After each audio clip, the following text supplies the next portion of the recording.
hate it when you go onto Twitch and it opens some random thing. I watched a documentary about Dota the other day. Oh yeah. It's on Netflix, but it was like from the World Championships like 10 years ago. Oh, right, okay. It was really weird, but it was. Do you know what? It was like. It was really interesting. Like I've watched loads of documentaries about stuff like that, like League of Legends one as well and stuff. And I do find it super interesting, but I'm like, these kids, man, none of them are where they are. None of them like matter anymore. No, like it's so mad. It's different now because if like most ex-pros stream to like 11,000 people watching them, etc. So it's a bit different now. But yeah, no, you're right. Did you see the one? There was a very early StarCraft tournament where 5th, 6th, 7th, and 8th prize was 25 bitcoins. When like bitcoins are like nothing. And the first prize was like 15 grand or something. And the like 6th, 7th, and 8th prize was like 10, 15, 20 bitcoins or something. It was mental. What's 5 bitcoins now? Like a million. 500 grand or something? Yeah, $500,000. Mad, absolutely mad. Imagine that though. Imagine you were like you'd gone to an event and you're like, oh, I'll see how it goes. I did see a whole thing about this whole investing thing is really popular at the moment. Yeah. And it was like someone was like, look, if you don't have loads of money or if you don't really know what you're doing, the best thing to do is just go, how much can I invest every month? Say £50, £100, just put it in Bitcoin. Yeah. Because people are like, oh, what if I don't buy one Bitcoin? It's like, that's not how it works. No, you're no longer buying a Bitcoin. You're buying. It's just how banks work. Yeah. Banks have all this money, and you're just taking a fraction of it and then paying it back. Yeah, and the thing that I read was basically like, if you do it in increments instead of saving up to buy it, yeah. that 50 that you invested is now worth like 52, yeah. And then in a while it's worth 54 and stuff. And it's like it's better doing it that way than just going in with, well, I'm going to invest. I'm going to save up 1,000. I don't even know how to do it. I don't know how wallets work. I don't know how to buy it. I just don't know. Mark's done a little bit of it. If you'd have got in on Dogecoin, you'd have been rich now. It's too fluctuating. It was as in if you'd have bought like fucking something stupid like 15,000 Dogecoin and then the day after sold it, you'd have been like pretty well off. Yeah. But that's all it is really. At the end of the day, is a game of either steady raises. I'm just waiting for Elon Musk to tweet about Kingdom Gaming. Then I'll do an IPO and just go private. Yeah. How many shares will I get? What? You can have 1% if that happens. Right. So here we go.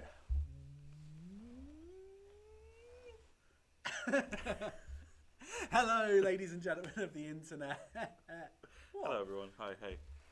You're here with KINGDOMCAST episode 7. I've dubbed this one the good guys because that's how we feel about this stuff. Yeah. You're here with me, Adam, and my partner in crime, my hetero life mate. Confidant, I was going to go with. Hetero life mate makes Mikey. sense. What's up, Mikey? Not much. It's been a good week. Yeah. Finally got some cards that I'm personally interested in. Yeah, for the good guys. Yeah, that's how good. we work. Yeah. So last week we were only able to show off 4 good guy cards. So they were good cards, but they're all bad guy cards other than that. So we're just going to get straight into it today. We're no messing about, and we're going to look a blam with Prism, Sculptor of Arclight. Yes, yeah, Prism, sweet art. Looks like, as I was saying a second ago, same place the warrior's from. She is a light illusionist hero. Mm-hmm. 4 hand size, 40 life. Once per turn instant, which costs 2 resources. Banish a card from Prism Soul, create a Spectral Shield token. And it's an illusionist aura with, if your hero will be dealt damage, instead destroy Spectral Shield and prevent 1 damage. That's also a deal. Yeah, I mean, she's a sweet hero. Cause she got spoiled.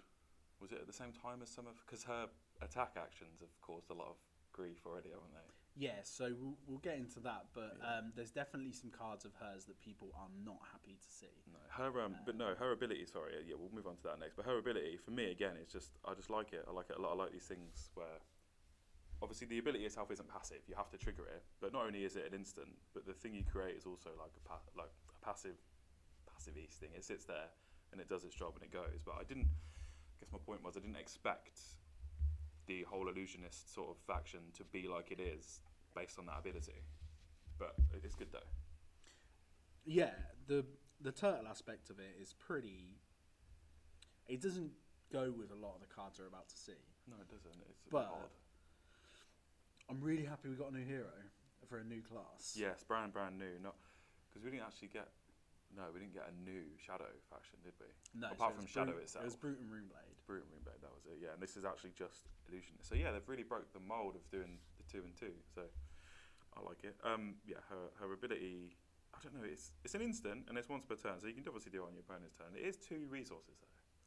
It's 2 resources. And when you've only got 4 cards in hand, yeah, you know this game is all about. Well, it is all resource management because you don't have a lot of stuff to work with. No, it is just genuinely one of those things of I'm really intrigued of how it all lines up. And we said before we started, we actually haven't read loads into these cards. We haven't looked at how they really combine with each other. No. We basically looked the day that they were spoiled. We'd have a look through it and go, that seems powerful, or whatever, and throw it away. For us, a lot of the intrigue is going to come in building the decks. Once all the cards are in the gallery, then you've got your pre-release events, and you need to then focus on what you're gonna, because no one's gonna have a write-up ready quite.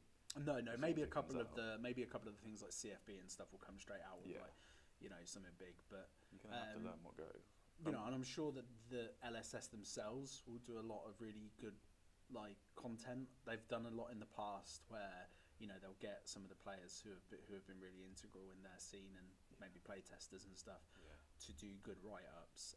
Because I like that, so I rely on that sort of stuff for playing in formats where I'm not particularly versed, such as Limited. I do like a good piece on it, so we look forward to Limited write-ups are really good, and I think that they've talked about how this set has a lot of limited potential. I do look at it and think I can see why they think it's a good limited environment, but I don't think it's an easy limited environment. Not at all. No, it seems hard mode. Also, the reason I like limited write-ups so much is because that limited format, as it stands, will never ever change. You will open 6 packs of 300 cards Monarch forever, and that's all you'll ever play in that limited environment. Obviously, standard and whatever write-ups change week on week. So yeah, exactly. So let's move on to the next card.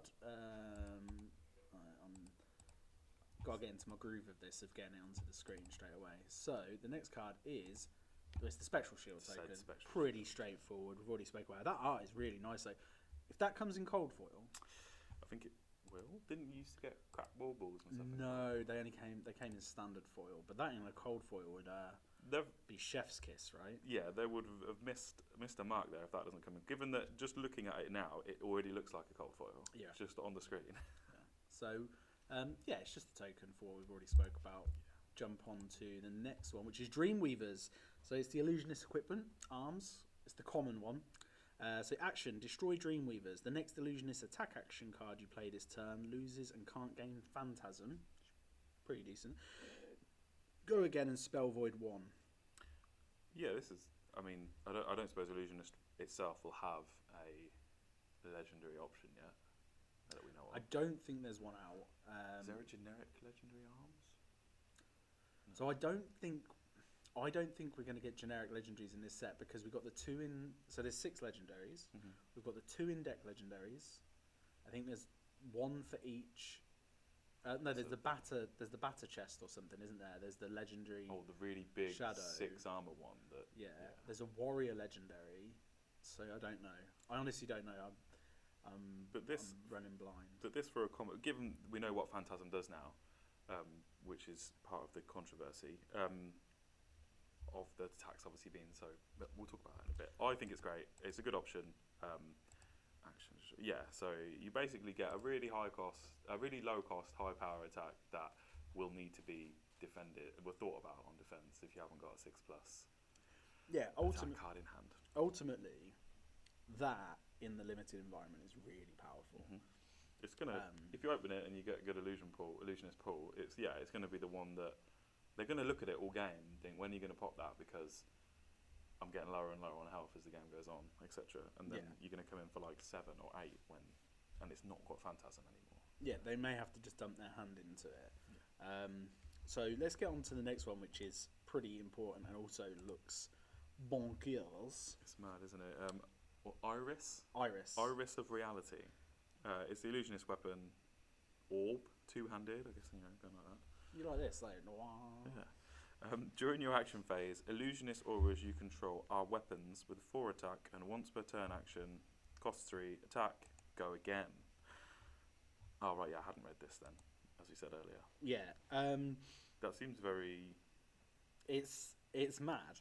It's like end of game, isn't it? Like, let's just attack with everything. Because there's quite a lot of auras that came a bit later.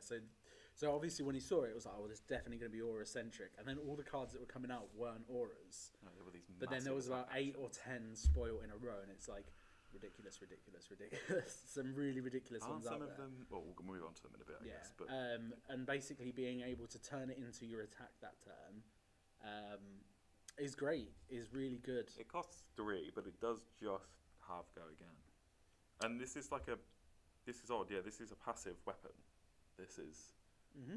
You don't do anything with this. Same with the wizard one. The Ether Wave, is it? Where it just gives your next arcane damage +1. Right, okay. No, I've not Yeah. played Wizard. But Yeah, so there's that, and obviously the bow is technically passive. If you don't attack with it, yeah, you just load it up, don't you? So yeah, so there are a couple, and it's nice to see because if you're what is effectively like, she's like a spell slinger to a degree. Well, not a spell slinger in regards of throwing spells, but she is a caster. Yeah. Summoning illusions. Yeah. So I like it. I do really like it. I think it's got a lot of potential for chicanery. It is odd, because if you've been smacking them with phantasmal high power things all game, and then it's like, I've got a bunch of auras on the board. You're just gonna pitch a load of blue cards and just go crazy for like 12 damage. We'll go again. To pitch a blue to hit for 4 still isn't that bad, because 4 is obviously that strange Sweet spot. defense spot. Yeah, of most things defend for 3. Two or There's a three, lot in this set which obviously we saw defended for 2 or didn't defend for anything.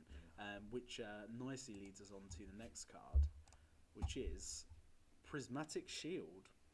So it's a rare. So this is the red one, but there is also the yellow and the blue. It costs 3. It creates 3 spectral shield tokens. It's illusionist instant. I think it's really good. I think if you had 2 of these and 2 blues on your opponent's first turn, and bear in mind they're instants, so you played both of these. So they let them hit you, whatever. Let them do whatever they're going to do. You play both of these, pitch in your 2 blues, and you create 6 spectral shield tokens. Yeah, and especially to turtle yourself. If you're against like someone who's not looking to go ham on their first turn, you can. It's more ways to do something.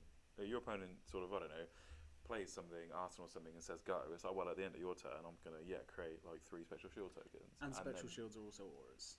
Yeah. Oh yeah. Oh dear. And then use her. Oh god. Use her ability as well. There's another way, just to dump cards on the first turn too. Yeah. I hate deciding whether to go first or second, so maybe I'll just pick up Prism and it doesn't matter anymore whether I go first or second. The thing is, you get to a point with most of your decks where no matter what you're playing against, you want to do what you want to do, and there's just that very few changes. Yeah. So I mean, it's a good card. I like it. I think it's got a lot of potential. I guess the lower versions that create less spectral shield tokens. Yeah, I assume so. So, moving on to the next one, which is a majestic. Name. Yeah, I know. Some of the names in this are just ridiculous. This is Phantasmaclasm. Mm-hmm. It's a majestic, so I think it'll only ever pitch for 1 and be in red. It costs 3, and the tag it hits for 9 first of all, and defends for 3. Look at defending hero's hand and choose a card. They put it on the bottom of their deck and then they draw a card. So that text in itself, I like a lot. Well, hand knowledge is just know. powerful. Yeah, fair enough. You're filtering for them, I know, but let's say they've got 2 mediocre cards and 2 good cards. The one that's going to cause you the most pain because of Phantasm, which also it has. Yeah, you put it to the bottom, and then it's pot luck whether they get something that's going to replace it to be good enough. But this is the thing, isn't it? 3 cost, 9 attack, but it's that Phantasm thing where if it's defended by a non-illusionist attack card with 6 or more damage, destroy Phantasm and close the combat chain. So it's an instant end. So there is a change to the rule. So in the defense step, you can play an instant. So, but previously there was no window to play instants in the defense step. Okay. So now there is. So if someone defends with a 6 or more, you can maybe play something that There is loses, a card which will lose Phantasm. or do something along those lines. Yeah. A lot of people were obviously, I say a lot of people, I saw a few people who were really, like sort of irked by the low cost, high attack. But who's dominated the game for Ira. however many years? Like, Ira and Dorinthia. Ira Dorinthia, Dash has done a lot of work CC. in CC, along with Katsu and Katsu. CC. And what do they all have? They don't have, apart from obviously the obvious ones. Well, no, actually, because not even a Lightning Strike. It starts at 5, doesn't it? Well, Lightning Strike 0 cost as well. Yeah. The most expensive attack for a lot of these things are 2. They're not your Guardian. They're not No, your sorry, I Brute. mean the damage. Oh, the damage. Yeah. Okay. Yeah. So low cost, high damage. There's ninja cards which are like 1 cost hit for 4 with go again. No, sorry, I'm talking about them being defended. Oh. Phantasm.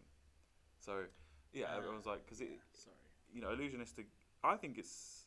C and C is the core one for a lot of those factions. Yeah. I think it's going to be a good balancer. The grand equalizer. Yeah, because all these factions that have been good but have maybe sat on the sidelines of a few formats. Well, suddenly get their chance to be like, well, all my attacks are 6 or more. So. She does have her mirror in this, which is Levia. Yeah. Or Levia, exactly. I think is the official wording of it. Yeah.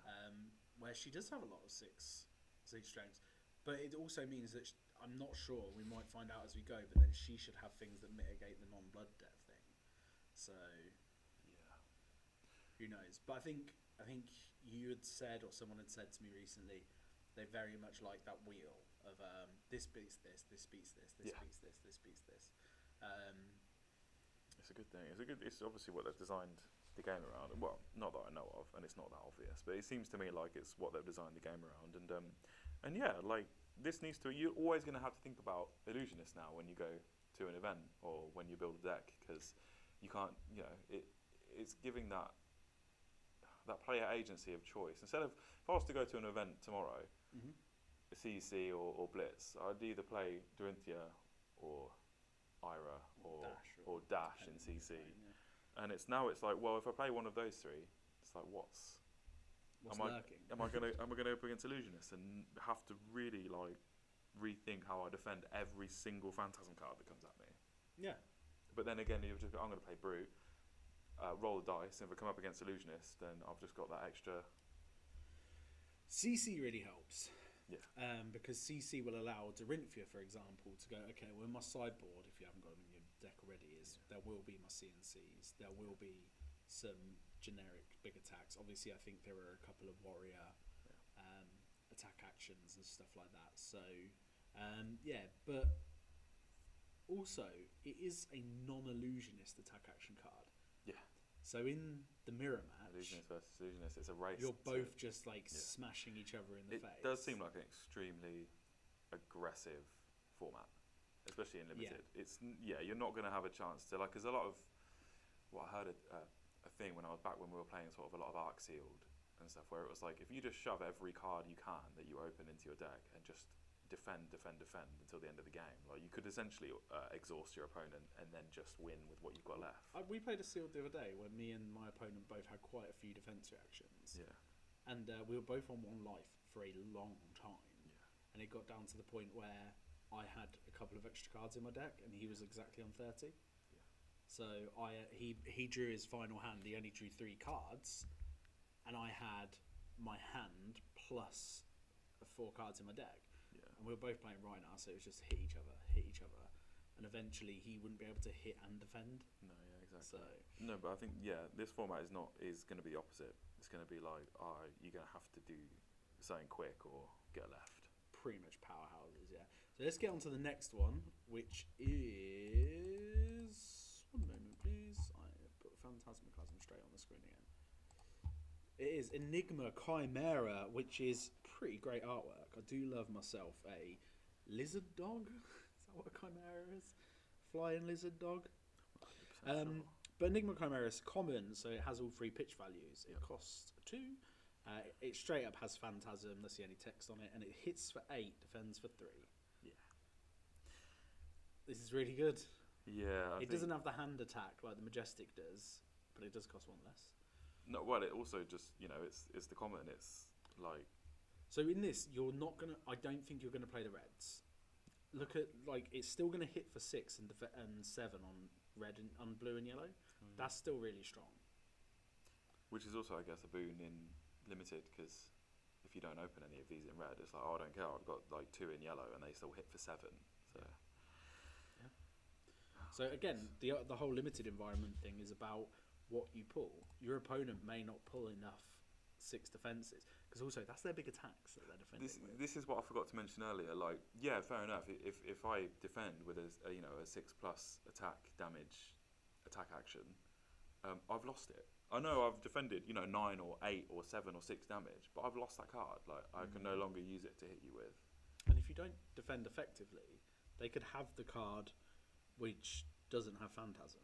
Yeah. So, I mean, this next card is pretty crazy. This is good. This is I love the all the arts of this faction, but I love the background in this one. But Phantasmify. It's like Disturbed. Is it? Get stupefied. Oh right. I was thinking it's more like what was that film? Fantasia. Oh yeah, Fantasia with Mickey Mouse. Yeah, let's not do that anymore, because the scene with the horse just gets me every time. Pitches for 1, costs 1, is a rare. So I guess you'll have the rest of them. Yeah, we'll have the other pitch values. The next attack action card you play this turn is Illusionist, in addition to its other class types, and gains +5 damage and Phantasm. Go again. When it defends for 2. So it even also just defends for 2. Yeah, this is... I mean, put it on a Phantasm card. He ain't getting double Phantasm. No. No, yeah, it doesn't matter either way. Yeah, and +5 is the spice. Again, like, do you even need the red of this? No, yellow and blue is happy. +3. One cost for +3, like, which is obviously the going rate. Think of what Razor Reflex. Razor Reflex. Pummel's more, but it costs more. A lot of the warrior cards. Yeah. So even the yellow one is. Alas. Yeah, it's good. I really like it. So the next one is Spears of Surreality. There's an I in there. It's another Phantasm card. It costs 1. It's common, so it's got all 3 pitch values. Hits for 5, defends for 3. Just straight Phantasm and go again. Surreality. So do you know what sucks about this? If the Phantasm is defended, the card doesn't have go again. No, it doesn't. This obviously hits for less than other Phantasm cards because it has go again built in. But also, it's good, I think, because you've got a lot you can be doing after you play this that's instant speed, right? You've got her ability, you've probably got some more upcoming instant stuff. So if your opponent's going to use again their 6+ card to defend with and just end it, it's like, okay, cool, it didn't get through, it didn't get go again, so let's just do this other stuff and the turn draw up. Like, I think it's good. For me, this feels very much like a one big attack deck, so yeah, I don't think that one necessarily makes the grade for me. Next card is, and the first aura we've got on here, just Ode to Wrath. Ode to Wrath, yeah. You read the last one, didn't you? Yeah, the arts have changed from the attacks, haven't they? Yes. I like these arts a lot. Sorry, pitches of 2. Ode to Wrath costs 4.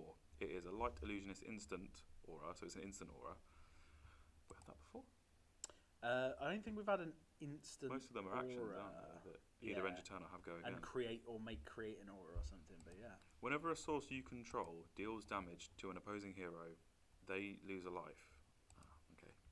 Illusionist attack action cards you control have go again. Not that bad. Spectre. Ode to Wrath can be attacked. When Ode to Wrath becomes the target of an attack, destroy it and close the combat chain. The attack does not resolve. Even the downside has its upsides. This is great. Jesus. Yeah. So it's really expensive. I think that this might just be a yellow pitch. I don't think it has. You think? Yeah, I think there's so many of these yellows that I think that they're just going to be like 3 elves in your deck, not 9 elves sort of thing. I think it's good. Because you can play this at the end of. You can play this at the end of your opponent's turn, probably from Arsenal. Yeah. Also, there is some stuff that I think will do chip damage. Yeah. And you're basically doing an extra 1 damage. It just adds. But it adds damage that also can't be at the minute defended against. Because if you defend the attack but it still hits, yeah, as long as it does some damage, they're still losing a life, and it's not a damage. They lose a life. Yes, yeah. Illusionist attack action cards you control have go again. Yeah, and they've got a waste and attack. I mean, it's all right again for obviously your ninjas or your probably even mech warriors because they've got these little chips. So I guess that balances the books in some ways against the lower attack damage factions. But yeah, like, so you pick the brute for the day, you sit in, oh yes, cool, my first 2 opponents were illusionists, but then you come up against Ode to Wraith, what, you're just going to waste a turn using one of your... Yeah, you've got to do your 14 hit at Ode to Wraith, yeah. Oh, basically take a turn off half the time. So I think it's a really powerful card. Yeah. It's expensive, don't get me wrong, like that cost is not cheap, but I think it's got legs. Well, yeah, for its effects, I wouldn't want it to be cheap because I would have been... Yeah, so the next one is Merciful Retribution, again a yellow pitch, rare, costs 4 again. Whenever an aura or attack action card you control is destroyed, deal 1 arcane damage to target hero. If it is a non-token light card, put it into your hero's soul. The attack that got destroyed. Yeah. Right, yeah. And it has Spectra, so the attack thing. There's some combination stuff here, because if you have this on the field and say one of the other big auras, yeah, and then someone attacks X big aura, you Ode to Wraith, you're instant in. So then your arcane damage is that thing, and also it's destroyed. It's not destroyed by your opponent. No. So if you're creating the spectral tokens that Prism makes, they get destroyed. You do a damage to your opponent. Yeah, true. Oh, it doesn't go in your soul. To your soul. But if it's a token, but those kind of things can really stack. I feel as if these cards didn't need the second bit of text to even just still not be good. Like, I mean, it's great that they do. Yeah, it feels like you're paying 4 each time to nullify your weaknesses. Yeah. Yeah, damn. So I like it. I think I do like this theme going on. Yeah. So on to the next one. Parable of Humility, which pitches for 2. Cost 4 again. You know, it's the rare instant aura. Attack action cards controlled by an opposing hero have -1 while attacking and defending Spectre. Yeah, you're paying 4 at instant speed to put something in the way they need to get rid of because it's nullifying your weaknesses. Yeah. And at the minute, you know... Do you know who hates and loves this in equal amounts? Who's that? Benji. Because Benji wants loads of low strength attacks. So, yeah. I like it. I don't think it's as good as the other 2. No. But I do like it. It's the sideboard one, right? Or are they all sideboard? I think that there's probably quite a high likelihood that there'll be a sideboard package, or they're a build around, which is quite nice because we haven't seen stuff where you can build 2 decks in one deck at the moment. No, obviously Durintia's got the sword, and yeah, we're talking about before. We're talking about even in this one, yeah. Well, in general, pretty much every deck you build, every hero you've got 1 build for. Whereas this feels like we might have 2 builds. We might have the aura build because you've got the weapon that can force them to attack, and then we've also got the Phantasmogrify build. So I think that there could be 2 builds in one hero, and I like that. This is like the turtle build because a lot of these are slowing your opponent down and whatnot. But then you've obviously forcing them to spend time and resources getting rid of an aura that you paid for a couple of turns ago or whatever. Exactly. So I like that. I like the idea. So the next card is another Light Illusion instant aura. It's the Majestic. It's Genesis. So again, pitches for 2, costs 4. At the start of your turn, you may put a card from your hand into your hero's soul. If it's an illusionist card, create a spectral shield token. If it's a light card, draw a card with Spectra. At the start of every turn, you can fill your soul and draw a card off of one card, really, if it's a light illusionist card. And get the token. Yeah. And get the special shield token. Yeah, there's a reason this is the majestic one, obviously. Yeah, you're getting 3 things here every turn. Right, I'm glad that I didn't look at these too much before before doing this, because this is looking so cool. Again, no block, no attack, but then technically it does have 4 attack off of her, I suppose. You use it as a weapon. Yeah, you turn it into a weapon. So. People need to get rid of this the second it hits the board. They can't let you get the activation. But if you play it again at the end of their turn, you at least get 1 activation. These aren't also once per deck or anything like that. These are like, you can have 2, you can have 3 of these things. So this is the closest thing we're going to have right now to a stacks deck. Yeah.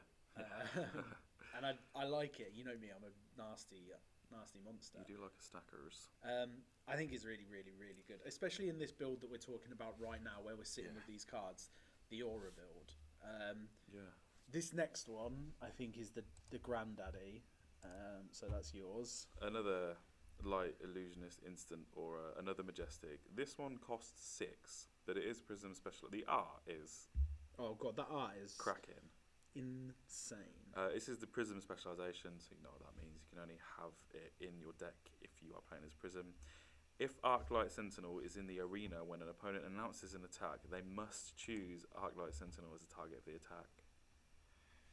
Yeah, so, very, very expensive. Sideboard material. Sideboard because material. You do not want this against the likes of what we've just spoken about. Well, bear in mind, Ninja. it is an instant. Yeah. So, basically, you can... take your hit from Kodachi. Take your hit from the second Kodachi. Defend the second with, 2. Then you get your window to be like... to instant this in. Yeah, I mean, it costs 6. But have you just nullified your opponent's whole term and then they draw up? Yeah, it's... Also... Well, but you're against Brute. Oh, yeah. They can play their Blood Rush Bellows. They can play their whatever. I mean, I know they're going to get rid of some cards from your hand in doing this. But they can do whatever they're going to do. You can put this in your arsenal, right? Yeah, it can be in your arsenal. Yeah. But they can do whatever they're going to do. Yeah. And then you can play this. So they can play all their setup cards.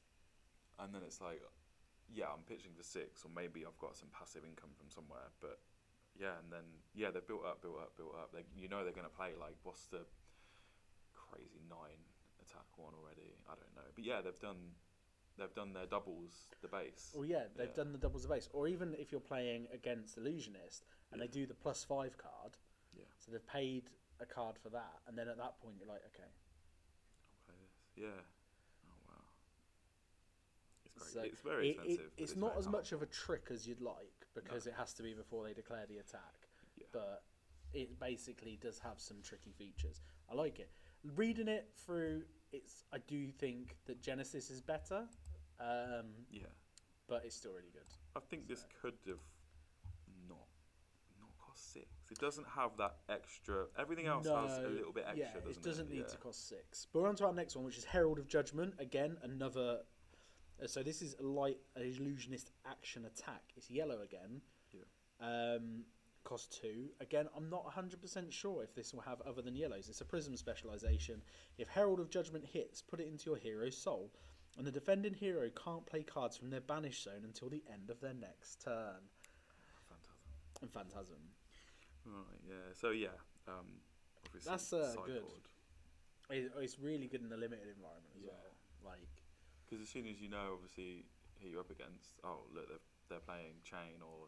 sticking my 2 Herald Judgments. Yeah, they go straight in. Probably just on top of everything else. You don't even have to take anything out. Yeah. Because it's all going to be useful. Yeah, that's good stuff. So the next one is another Herald of Ravages, which costs 2, pitches for 1.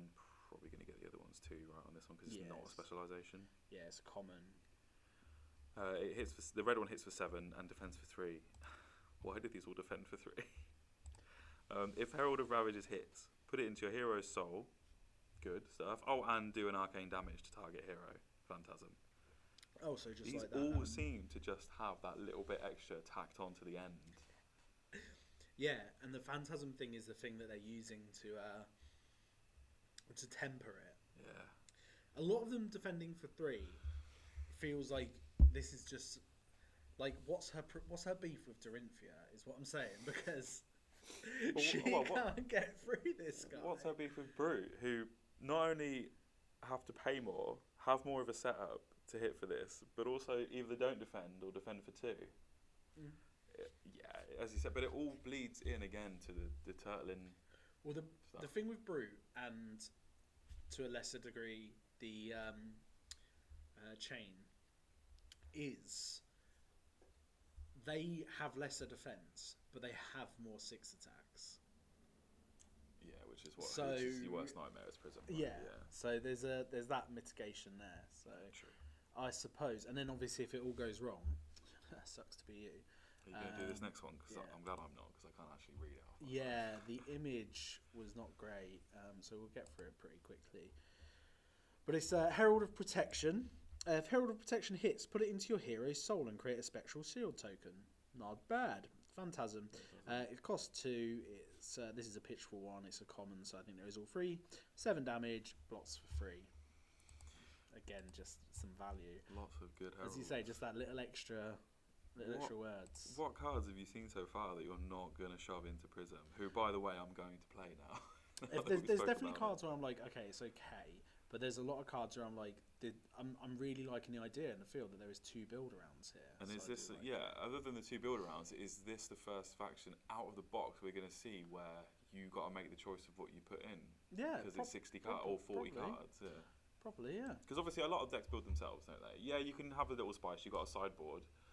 But a lot of the decks, as you know it, because of how narrow the hero ability is, they just build themselves. And you can choose different combos for Ninja as to what, tickles your fancy or whatever. But, yeah, damn, okay. So next card has incredible art. I used to play Menoth. That's what the word I was looking for. In War Machine. It does, doesn't and there's it? definitely a lot of harbinger of Menoth and Menite feel to all this stuff, isn't there? I miss when that game was good. But anyway, Herald of Triumph, another Herald.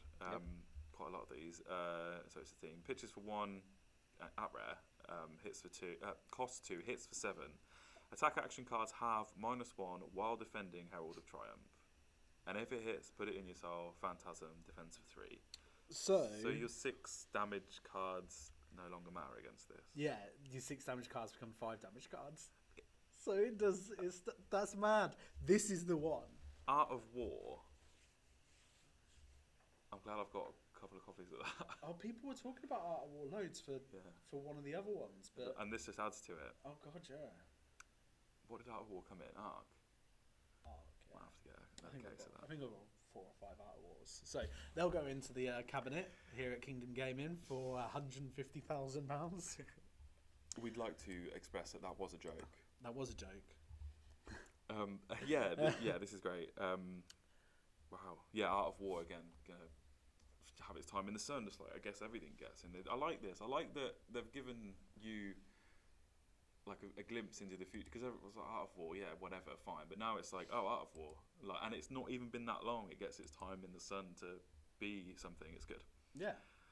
Right, where are we? There we are. Another Herald. Yes. Jesus, there's so many. So I think it should be Herald of Tenacity next. That's what I've got. Yeah. Yeah. So Herald of Tenacity. So it's got Dominate out the gate. So it's again, it's a common 6 hit, block 3, light illusion attack. Pitches for 1, costs 2, dominate. If Herald of Tenacity hits, put it into your hero's soul. Get some soul load down. Phantasm. You don't play the blue and yellow version of this at anything, and you may play the yellow version. Yeah. Because it hits for 5 on the yellow. The dominate's really good, and again they have to. So this is the thing, for it to not do 2 damage, if they're blocking with 3, they have to give up something that will damage for more than this. So that's why the yellow one is probably quite good. Hamish just said we're quite quiet. Is it? Yeah, so I don't know. Turn your speakers up, Hamish. It was only on message. It wasn't on Twitch chat. Yeah. He messaged me. So I should just lean in a bit closer. Yeah, because I'm as loud as I can go. Okay, So. fair enough. Yeah, no, having... You were saying about having Dominate. Yeah, so it's just a real strong piece of art. I think that the fact that you basically have to give up... you have to give up an attack that is stronger to block the yellow version of this. Yeah. Or again, take damage. It's only cost 2. Yeah, I think that it's actually... I think it's quite an innocuous card that's going to be very, very good. Yeah. So, next one is... do you want me to read it? Because it's a bit... No, I got it here. Sorry. I want to read this one because it's sweet. Okay. Herald of... Wait, Erudition? Erudition? Erudition? Pitches for 2. Is this... Are you going to get... No, this is Majestic. So this is going to be yellow always. Pitches for 2, costs 2, has Dominate, just like the last one, and Phantasm. Hits for 5, defends for 3. If it hits, put it into your soul and draw 2 cards. And draw 2 cards. So again, it's just like the previous one, but even better. What's going on? Oh, wow. Yeah. I'm hoping that I know what's going to happen because it happened with Arc, is that in Arc I opened a bunch of Wizard cards and have since never played Wizards. So I think in this I'll probably open a bunch of Chain cards and not get the ones I want. But I'm going to be hoping to open as much Illusionist as possible. I think this card is great. Yeah, and draw 2 cards. Yeah. So either defend the whole thing with at least 2 cards, throw away a 6 attack damage card, and hope I don't have something that makes it you can make it lose Phantasm. Yeah. Alright, let's move on. Yeah. God dear. So the next one is Herald of Rebirth. It's a common. It's got pitch 1, so probably has the rest. It costs 2. If Herald of Rebirth hits, put it into your hero's soul and put up to 1 card with Phantasm from your graveyard on top of your deck. Phantasm. Where's the drawback from playing this? Phantasm. They've got everything, haven't they? Like, Phantasm is the drawback. Otherwise, you're in golden territory. This again, because it hits for 7, you play the blue one. Does this faction, this one hero, and the cards that come with it, change the whole format? Like, can you effectively go to an event with many cards in your deck that don't have 6 or more? Not if you want to win. No. Oh, you can do what you want. Yeah, you paid your entry fee. You can do whatever you want. But if you want to win... Talking about from a competitive viewpoint, which most of my opinions are derived from, so sometimes I'm wrong. But yeah, wow. Yeah. The one thing for her is a lot of the really strong stuff. I mean, it costs a card to get to play, so you can't tunic it. No. I do think that we are going to have a legendary for her that will be a chess legendary. That's where most people start, isn't it? It's what they use to mitigate how powerful the legendaries can be. Yeah. So look at the chess legendaries. Obviously, there's a new one for the bad guys, but Tunic, which is an econ. Yeah. Tectonic Plating, which is an econ. Yep.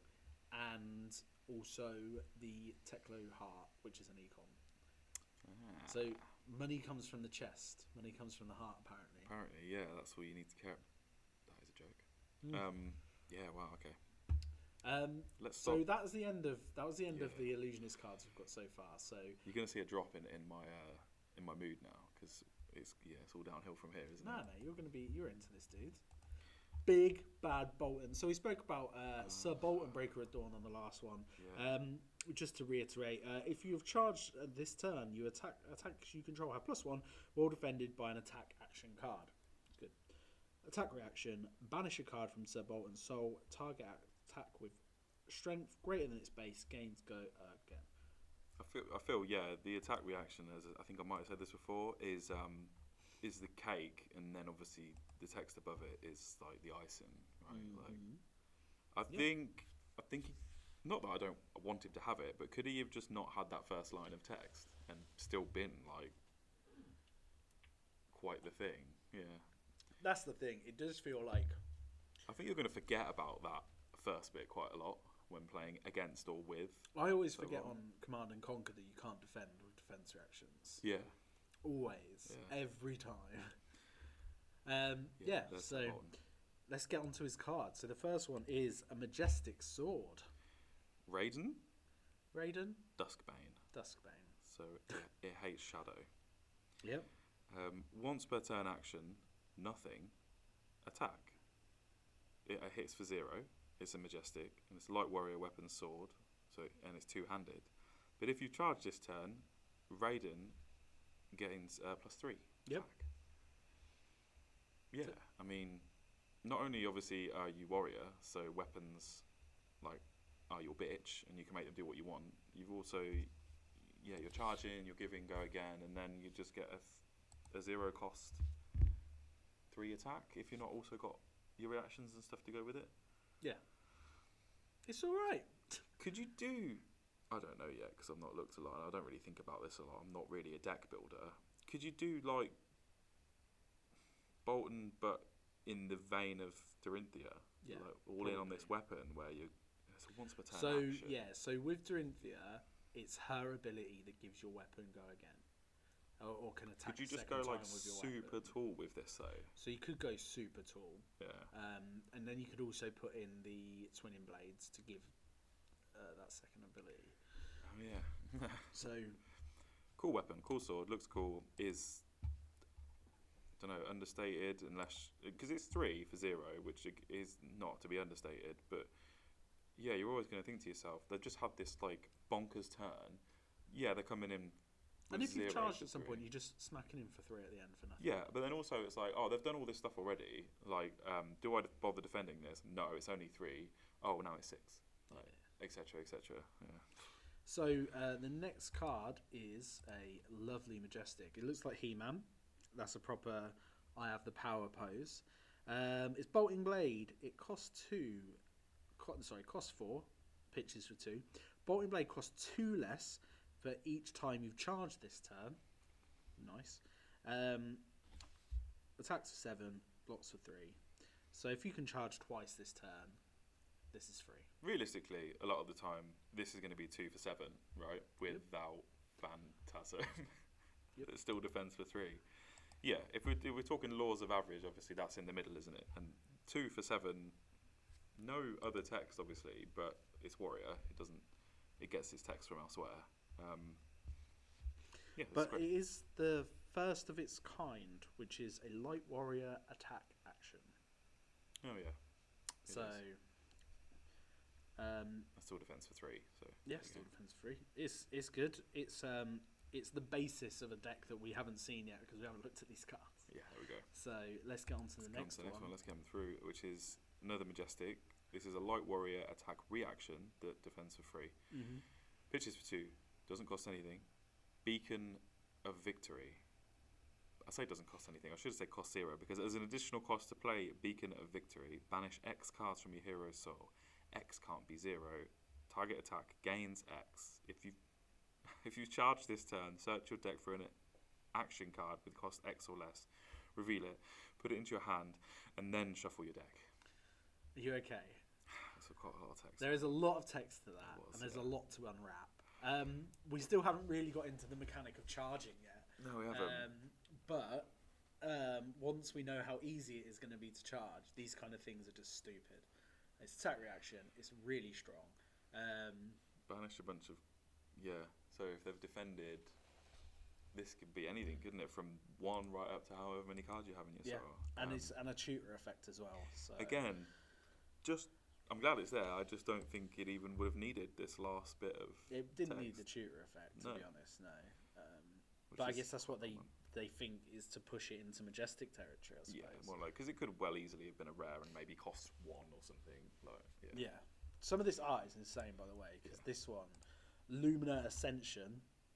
It's a 0 light warrior action. Defense for 3, 2 to pitch. It's a majestic. It's a Bolton specialization.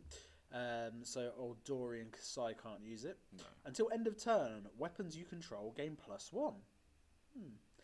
And if this hits, reveal the top card of your deck. If it's a light card, put it into your hero's soul and gain 1 life. Otherwise, put it onto the bottom of your deck. If you've charged this turn, you may attack an additional time with each weapon you control. So... Go again, come on. And bear in mind... Go again, sorry. So bear in mind, we are now at the point where we're putting a card into our soul, right? So I'm guessing that is charging. I don't know. Yeah, maybe. So you've now got Raiden at 3 already, and it can attack twice. You've also got this combined with what we'll see later on. We'll have to come back to this card eventually because of the other one with the hatchets. But good lord. Yeah. It's lucky that Kasai can't use it, to be honest. Yeah. Because this with her blades is pretty. So the next one is V for Vanguard. It's not. It's V of the Vanguard. V of the Vanguard. Which is rare. Pitches with 2. Costs what? We're going to see the other. Oh no, it's a specialization. Probably not. Costs 1. Bolton specialization. Mm-hmm. As an additional cost to play V of the Vanguard, you may charge your hero's soul any number of times. And charge is put 1 or more cards from your hand face up under your hero. There we go. That's what charge is. Attacks you control on this combat chain gain +1 for each light card charged this way. Sure. So it buffs itself probably up to a maximum of 6. Loads up your soul. Defense for 3. Yeah. You be able to do much with it afterwards. Well, unless you can obviously then attack. No, because it's not the same combat chain, is it?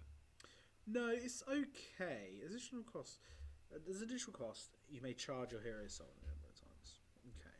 So yeah, you could obviously just put 1 card in there, and then everything you do. No, is that everything you do afterwards gets? No, it's just on the combat chain. Attacks you control on this combat chain. So just V of the Vanguard. Right, okay. I don't know. I'm not going to give an opinion on this card actually because I just do not have enough. About it, but I don't know. I don't have enough knowledge to tell you what it's going to do. Let's jump on to the next one. Something that we may know a little bit more because it's pretty straightforward. It's Valiant Thrust. It's a rare. It's pitches for 1. It's got the other versions. Costs 1. Attacks for 4. Damages 3. If you've charged this turn, Valiant Thrust gains +3. It's just good. It's just like the chain one that just hits and does arcane damage. It's fair enough. It's obviously a bit more conditional because you have to charge. But if you ain't charging, then you're losing, right? Mm-hmm. So yeah, I like it. It's good. It will go in to Bolton decks until something better comes along. Which So something I do need to kind of point out, someone missed at this point, is we have a lot of these light warrior action attack cards, which only Bolton can use. Yeah. However, some of them are Bolton specializations, which leads you to the opinion that there will be another light warrior at some point. Yeah. Oh yeah. So I feel that it could be. I feel that Dorinthia will have another version. Where she's gone to the light side. Dorinthia Ascended or something. Even like more that. to the light side, I guess. Yeah. Because I actually did read some lore the other day. Did you? For the first time. What did you read? Dorinthia's. I was trying to think of names for stuff. Dorinthia's dashes. I wanted to know where they came from, and it turns out that she just chose to defend that play. Was it Solana? Solana, yeah. Against the shadows. So yeah, it would make sense, wouldn't it, for her to ascend somehow? Yeah. I feel that she's very much placed to be one of, if not the first hero to also go into the Hall of Heroes. You win 10 events, 10 professional level events, and you. And then you get a light version, which is different. We get the next Dorinthia, which, as I say, is like so. Then her specialization cards aren't useless. No, yeah. Also, what's her ability going to be? Alas, anyway, we're speculating on things we don't even know exist. Move on to the next one. Again, more sick Games Workshop art. It does look so cool. One of my favourite factions to the Stormcast. Bolt of Courage costs 0 at the minute. It pitches for 1, so you can have the other ones, I guess. As an additional cost to play Bolt of Courage, you may charge a hero soul. If you've charged this turn, Bolt of Courage gains. If this hits, draw a card. That's not an additional cost if it's a May, by the way. Oh yeah, but if you've charged this turn, it does gain that extra text. Yeah. It hits for 3, and are you gonna put a card in to guarantee it hits to get another card out? I don't know. I mean, again, we haven't seen much to know if Light Warrior has much to buff their attack actions, because obviously most of the buffs they have are for weapons. Yeah. So the only thing off the top of my head that's going to buff this is Razor Reflex anyway, which goes into those kind of decks. So who knows? Yeah. It's decent. You probably wouldn't do anything other than the red one though. No, yeah, you're not going to try and hit for 1, are you? Yeah, so. it's just not worth it, I think. No.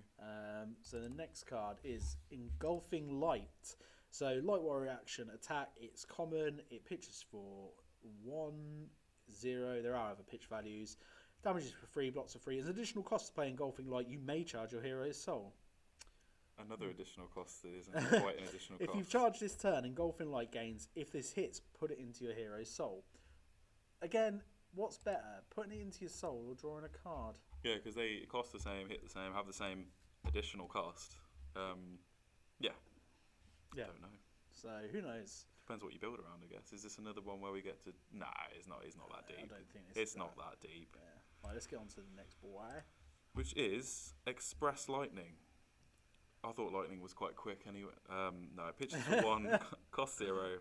It has the additional cost of may charge your hero soul. This one just hits for 4 with no extra text. So you don't get a bonus for charging your hero's soul, but it hits for 1 more, and you still get to choose whether you want to charge or not. Yeah, it's just a slightly... It's one of those 3 cards. Those 3 cards have pretty much the same thing. They're probably just a little bit more for the sealed environment than competitive play. They're, a little bit of filler maybe. Yeah, just to get fine. Your engine working. Yeah, especially if you decide that you're going to do a lot to try and boost your attack actions. Yeah. Talking of which. Talking of which, this is Courageous Steelhand. Courageous. Courageous Steelhand. It costs 0, pitches 4, and it's a common, so there are other pitch values. If you charge this turn, target attack gains +3. Well, there we go then. Blocks for 2. It's target attack as well, so you can have it on your weapon. So the last 3 cards have said, as an additional cost, you may charge, and have had maybe some text or 1+ attack, and then you've just got Courageous Steelhand. Yep. This, if you've charged, this will make your sword 6. Yeah, so you Express Lightning for 4, you charge as an additional cost, and then turns on Courageous Steelhand, obviously. Yeah. Itself, it's just, the attack action cards turn it on themselves, and then, you obviously can use it on weapons, etc. Yeah, wow, good stuff. Yeah. Defense for 2, but it is also an attack reaction. Damn. So we're moving off of the warrior cards. This is the Light Equipment Heed. So this can be used by both Prism and Bolt, and we'll get into that area.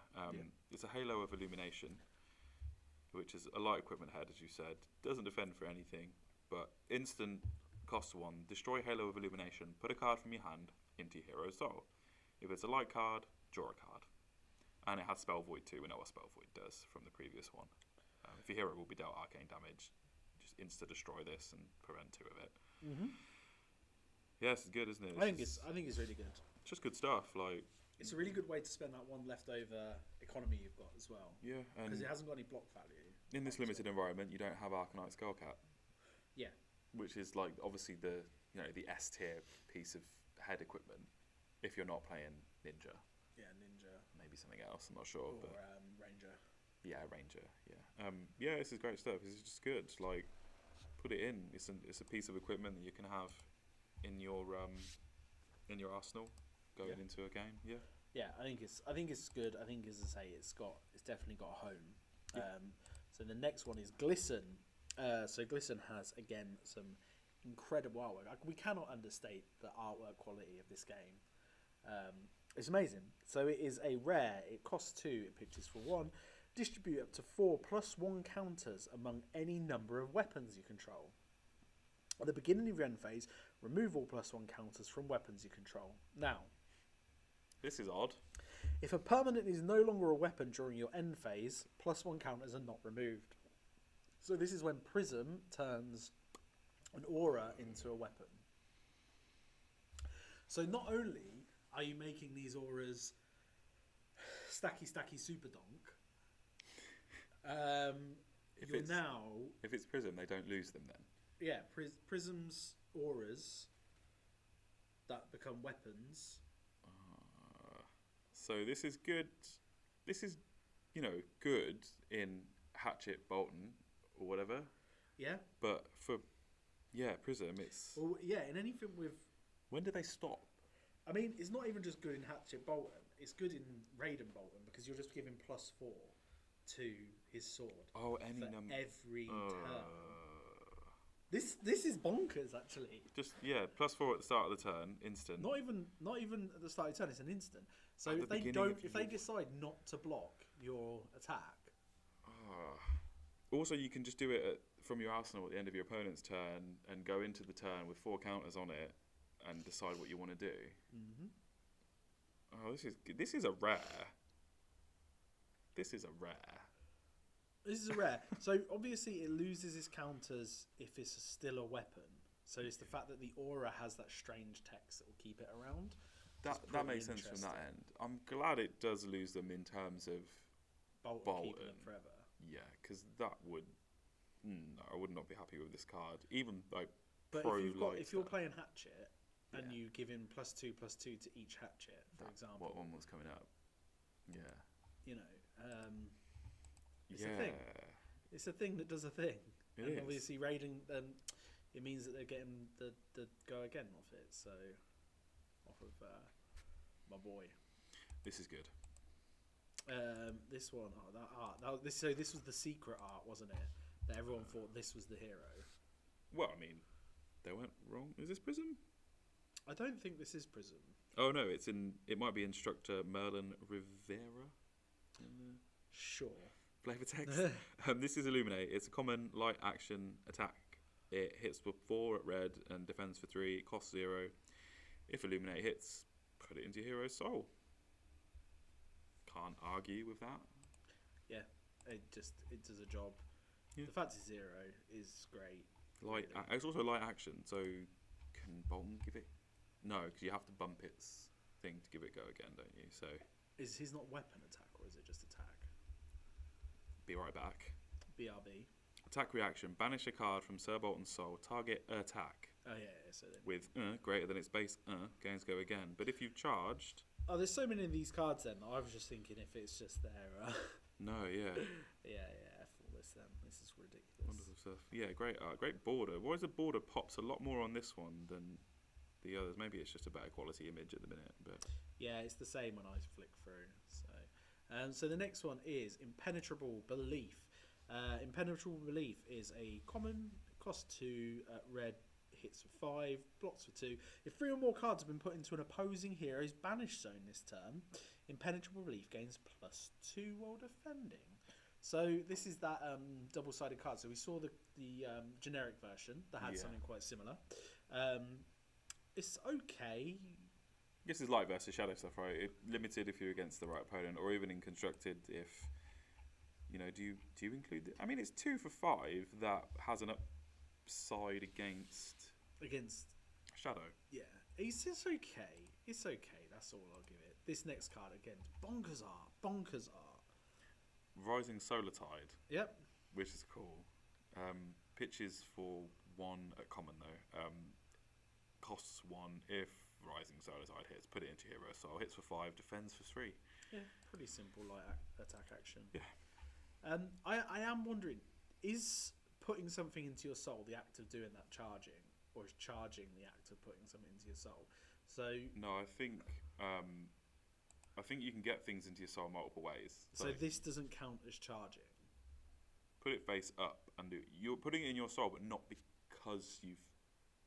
Wait, I don't know. I'm gonna say I don't know. And just I'm drop gonna out wait. of that So one. we are getting a comprehensive rules guide on release day, so that's going to be quite nice. So the next one, Seek Enlightenment. So the next attack action card you play this turn gains +3, and if this hits, put it into your hero's soul with Go Again. So it's like the attack action version of Warrior's Valor. Cost 1, blocks for 2. This is the pitch 1 version. This is good. Just more and more and more and more ways to load your soul up. Yeah. Yeah, damn. But then also, yeah, if you are against Shadow, have they got that one that says, Rip your soul out. rip your soul out, and however many cards have gone this way, you lose. Yeah, so it's a balancing act, isn't it? Against the right faction, it's a balancing act. Yeah. So I mean, stop it with the art, man. Oh yeah, Blinding Beam. This does look cool. Pitches for 1, costs 1, light instant, a common. Blinding Beam costs 1 less to play if it targets a if it targets a shadow card. Target attacking or defending attack action card gets -3. Ooh, more Phantasm stuff. I mean, just more good stuff. But Yeah. So this is the one that I think a lot of people were saying blocks out the phantasm stoppers. yeah, So they defend for 6, 7, or 8, and you now have the window to blinding beam them. and it costs 1 against anyone, which is a good return for what it does, because it mitigates Phantasm. Well, perhaps depending on what happens the rest of the chain, it will mitigate your Phantasm. But against Shadow, it just costs nothing. So the majority of attacks are for 6 as well, like Yeah. base. They're not for higher. No. So you only need yellow and blue of this at worst. Oh yeah. So again, also if you were playing against a Shadow deck, you'd sideboard those in like mad. Yeah. I like it.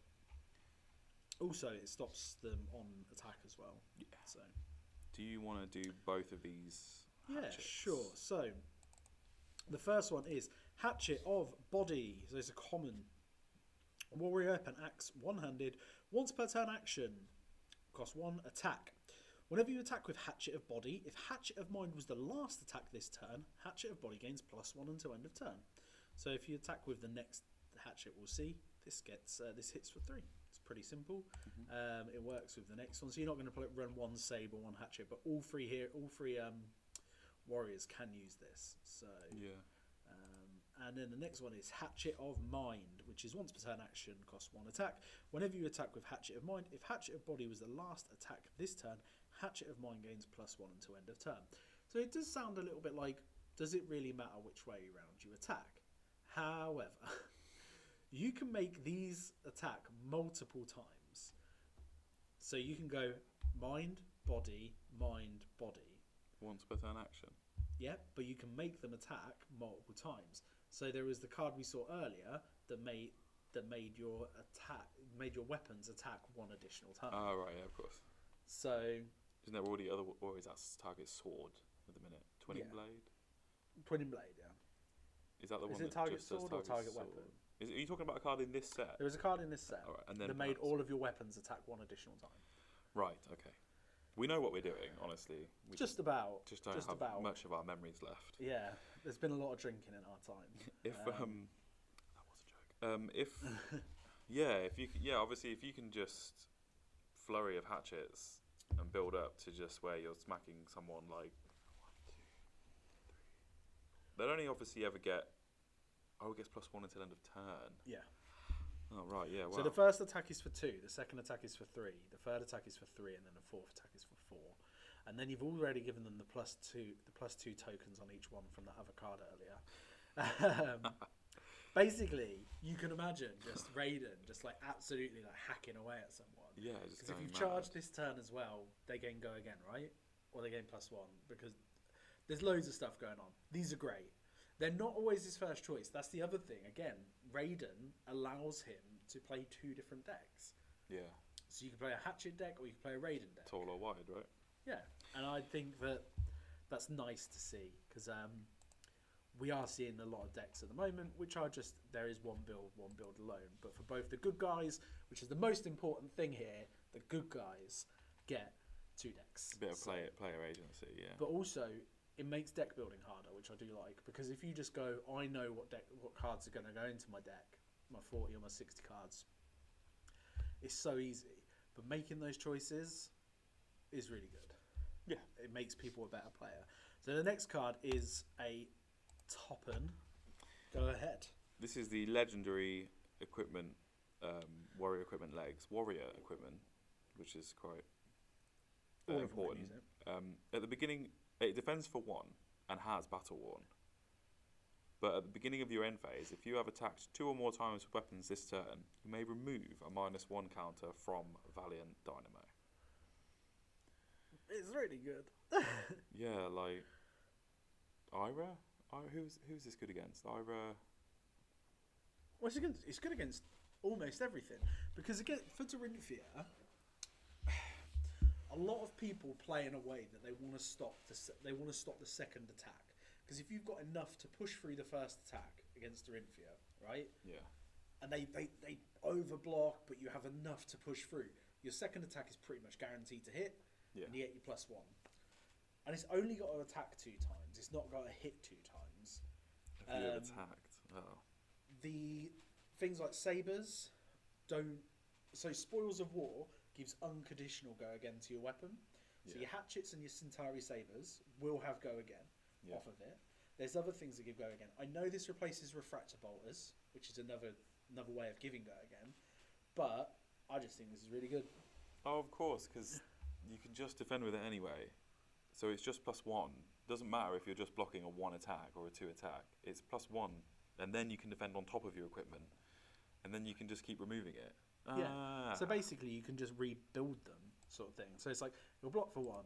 It's got a -1 counter on it, and then later on, you're able to get the -1 counter off. It doesn't have to come off straight away. No. It just stops it from being a 1 block that it could potentially be a 2, a 3, a 4, a 5, a 6 block throughout the game.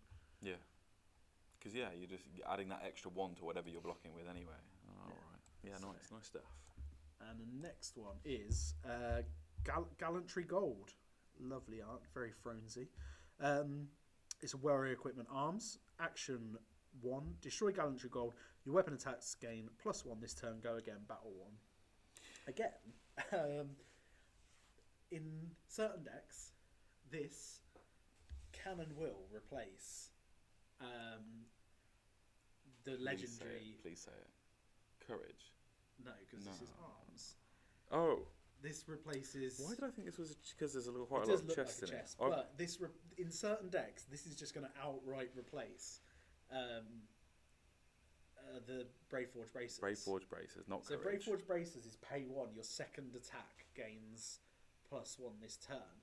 This is all of your weapon attacks gain +1 this turn. So it's all in. It gets destroyed. Yep. But you basically can just do a flurry of fury. And it's not legendary, which is great because you genuinely are getting other options to optimize your deck. You don't just have to be like, oh, well, I need this legendary or I'm going to miss out. We'll put it this way. For them now, like, Courage is hard to get hold of given the circumstances. It is a Majestic, though. But for them now, you have good common legs in Refractor Bolters, and you've now got good common arms in Gallantry Gold. Also ones that, depending on your build, it isn't just, as we say, take the legendary. Don't just take Braveforge Bracers, because Braveforge Bracers obviously stays in Dorinthia. Yeah. But even if you're going, like, all-out hatchets or something with them... I think in a hatchet deck, this definitely has a place, because in the hatchet decks you can go multiple times. You want to chip away, don't you, with your hatchets, little bit by little bit, until you got that one turn where your hand lines up with your arsenal and with your gallantry and everything, and you're just hitting, like 4 times for more and more and more each time. Yeah. This is good. I like it. I like it. Oh, wait. This looks like a card we've seen before. This seems familiar.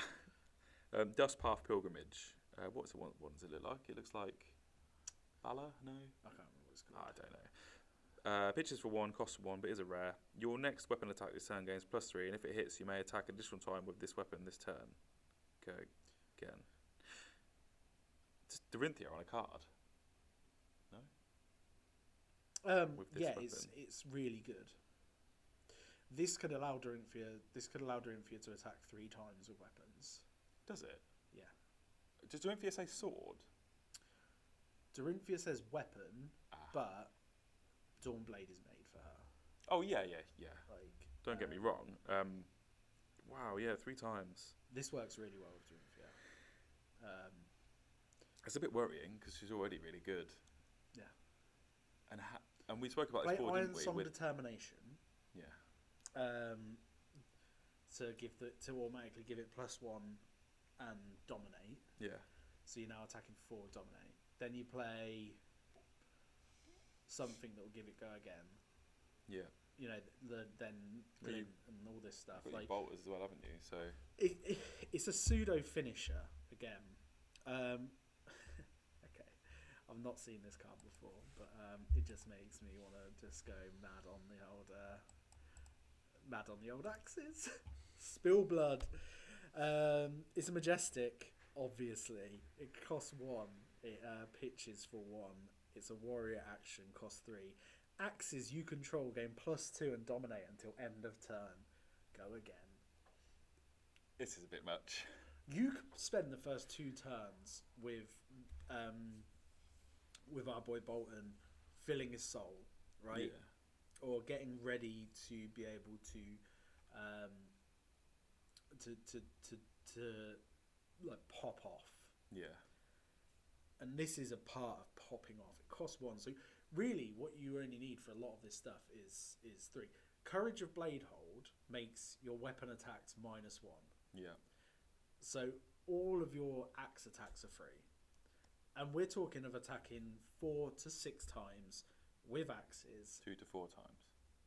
You can make it like 6, because bear in mind we're getting a lot of stuff that allows them to attack multiple times. Let's say 4 is the absolute sweet spot for ultimate destruction. You've also got obviously the light instant beforehand to give them both +2/+2. Yeah, so we're talking at hitting for the first one probably at 5 with dominate. Then the second one with 6 with dominate, 7 with dominate, 8 with dominate. I like this card. This card is powerful. I don't know if I like it existing. I love it. It's a majestic. And it belongs in the... Because it doesn't look like a majestic. You look at the art and you think, oh, this is going to be a rare, and that +3 will be +2/+1. But at least they know, or the +2, sorry. At least they know that this is a powerful effect.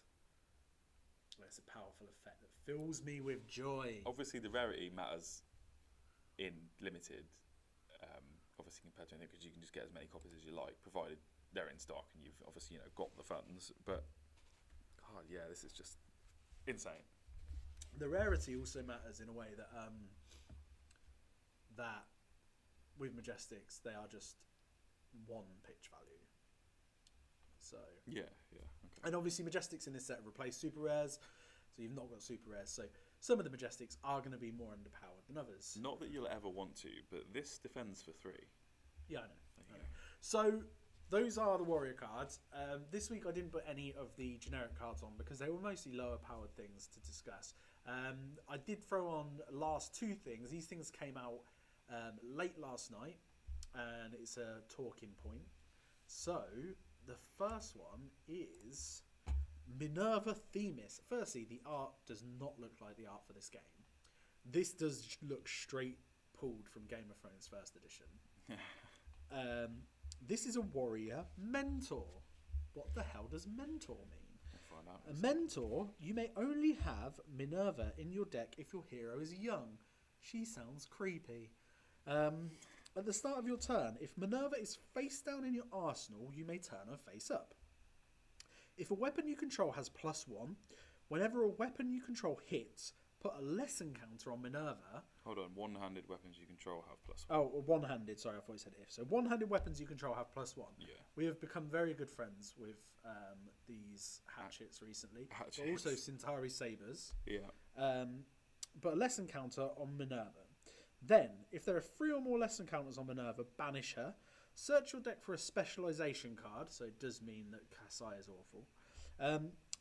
Put it face up into your arsenal and shuffle your deck. I might have to learn to love Blitz more than I currently do. This is insane. Like, no one knows if this is a once per deck thing. It is a Majestic. The thing about it being a Majestic is this card and the next one we're going to see is only in the Blitz precons. It has no pitch value. It has no pitch value. It blocks for 3.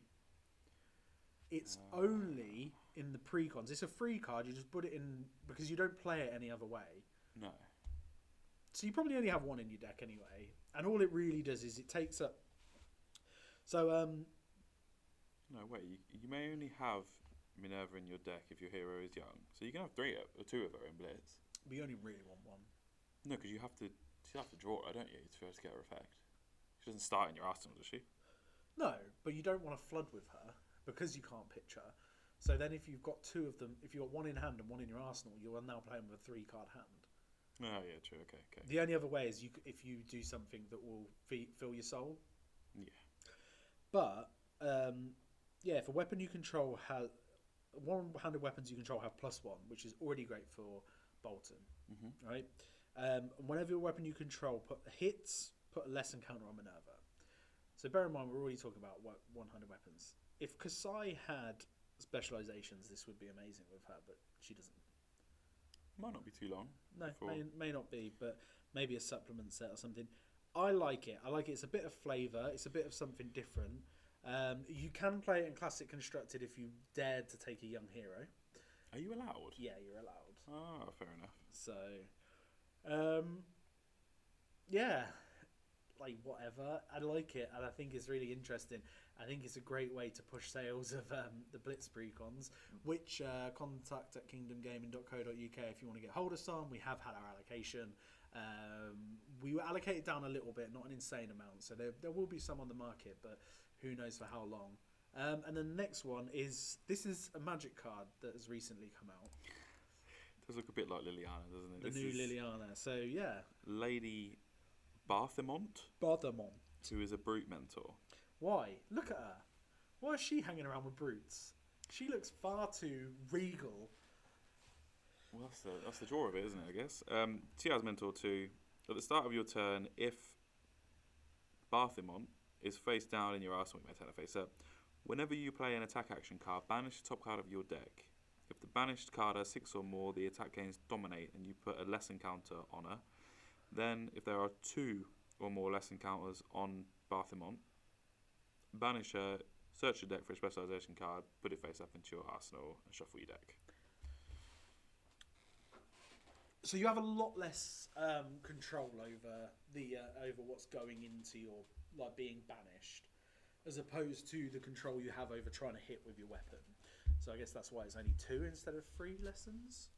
Yeah, you get, but I don't know. I don't see the tutor as the main. I want to keep them around, so maybe the other one should have been 2 lesson counters. Are we just reading into it being better because it's easier to get off? Yeah, that's it. I don't know. You would say you want to keep them around. Specializations are really powerful. This tutors Bonds 0. This tutors the legendary into your pitch zone. Oh right, yeah. I forgot about that. So, yeah, it does. Yeah. If you were ready to pop off, this gets it for you into your pitch zone, into your arsenal. It's a conditional, another copy essentially of the card you're only allowed 1 of, so you can go and get it. Yeah, all right, fair enough. Yeah, it basically, allowing. We've always said that. I'm just leaning back now. So, we've always said that tutor effects are really powerful. Tutor effects are amazingly powerful. Search your entire deck effects even more so. I think more games need to realise that tutoring your entire deck is very strong. Yeah. I know this game cycles your deck a lot, not your entire deck, but in Classic Constructed cycles cards and stuff. I think that more games need to look on the search top 10, do stuff like that. Power down the card or make it a little cheaper. Yeah. Because searching your entire deck is I don't know what a Very lot of powerful specializations pitch for, but this gives you an incentive also, obviously, just to pitch your specializations. No, if it goes needs be. into your arsenal. No, but if you've got it in your hand early and you haven't got the tutor, Oh, yes, you can yeah, pitch 100%. you can happily pitch your specialization knowing that you can go and get it again. Yeah, so those the legendary ones pitch for 3. Ah, of course, yeah. Oh, there you go. Yeah, so if The new brute one pitches for 3. you open with Doomsday, and it's like, this is my only blue card. Well, yeah, my only pitch 3. Pitch it. I'll know that as soon as I get her in play and get her effect off, I can just go and find it again, no matter where it is. Well, in you the pitch deck. it. You arsenal her at the end of your turn. Yeah. And then you set up after that. So you pitch it, you do whatever you're going to do. Especially if this was first turn. I always look at cards of thinking, is it first turn? And it's like, if you had this, your specialisation in hand, plus 2 other cards. You do lose your arsenal as well, right? Well, she will play. You lose access to your arsenal While she's for this doing her thing. Yeah, for this powerful effect. Yeah. I like them. I think that they're really interesting cards. I think they're another dimension to the play. I don't know how I feel about them being in the Blitz precons only. It's nice to get a Majestic in them. Yeah. I think that they're going to be one of per precon. Right. Which I don't think you want more of one of this card in your deck anyway. No. Because it's a nifty effect and gives you a tutor. But as you say, until the tutor's gone off, you do lose. You lose access your to extra hand size, basically, from your arsenal. You lose access to your arsenal. So if you had any played from arsenal effects, which I don't really think either of those factions do, yeah, it's interesting. I think it's really good. I think that this set is really good. And now I've started to see people open packs. That's where I've gotten really excited. Because I'm like, I did start to wake up every morning to 8 to 10 spoilers. And it was hard to really register them. Yeah. Look at them in the way that we've done today and work how where they fit with other things. Yeah. But yeah, for me now, I'm very excited for the set. We've got pre-releases next weekend. We've got the release of first edition a weekend after. Yeah. Then 3 weeks after that is unlimited. So when we'll actually get our hands on a load of cards. Yeah. Yeah, no, it's gonna be. Yeah, the set is great. It's hard to judge. We haven't seen it all yet, have we? No, there's still probably about a fifth or a quarter of the cards left to go. All right, fair enough. So mainly generics. Yeah. So I pull most of these off of the actual gallery that have an LSS. They also do just add cards that haven't been spoiled, like just Eventually, bulk, I think that there are going to be cards there, and obviously there is the whole thing. They never spoil the Fable. Oh, ever? This Fable turns up when the first person finds it and posts about it. That's really cool. So people, when the first set came out, someone pulled Heart of Findom. They're like, what's this? Oh yeah, I remember the post. It was a Reddit post, wasn't it? Like, what is this? Yeah, like, people thought it was fake. Is this a misprint? Yeah. Yeah. So it's a really cool thing. Yeah. Like, I think that's a cool thing. Like, who do you think it's going to be out of the 4? It's got to relate to one of them. So you might just have a generic one. It's going to be another gem, I imagine. We've already got the generic one though. Well, bear in mind it is a gem. People thought it was going to be what Prism is holding, but that's obviously our orb. So oh yeah. We've got two generic ones at the moment. One Runeblade already have one, don't they? Runeblade have their one, but I don't know. I think that having generic ones are okay. What have we had? We've had an Opt and we've had Life Gain. We've had Eye, obviously, which is you say it's generic, but it works factions, better in other Wizard things. And then the Heart itself doesn't really get played much, does it? It's fine. I spoke to someone who builds a lot of decks, and he basically said if he had a heart, he'd put it in his decks. Ah, right, fair enough. Yeah. But he doesn't own one because it is a £500 card. Yeah. So that makes sense. And there are a lot of people who don't own them, so it is what it is. I've got one, but I don't play it. Practice in the. It's nice that cupboard. they're just efficient cards and not, as you say, like game winners. Yeah. Game winners, yeah. And same with the legendaries. Apart from the ones that go in your deck, they're just like they push you over the edge. Like the ones that are going in deck now, changes Yeah. changes the view of them. But the ones that were just equipment are a case of like They're your 1-2% of efficiency bumps. yes. Yeah. But now, as we said, with some of these warrior cards, we're now bumping warrior up to another level of just their generics, which I really like. And I hope that Warrior more did people need help. get They were struggling. it.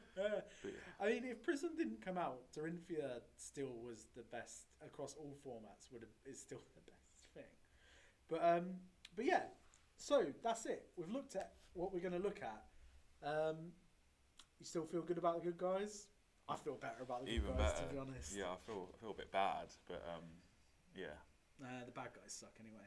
But thank you guys for joining us today. If you watch this on Twitch, thank you so much. You can like, subscribe, follow. If you're going to be listening into this on all good podcasting networks, please do like, subscribe, follow, share. Do a Little dance. Yeah, do whatever you got to do. It means a lot to us. You do come and check us out. You can get stuff from us at kingdomgaming.co.uk. We've got all the socials, which is /KingdomGamingUK, apart from Twitch, which is Kingdom Gaming Live. Anything you want to add? Yeah, thanks as always. Yeah. Cheers. Cheers, guys. It was a pleasure. See ya!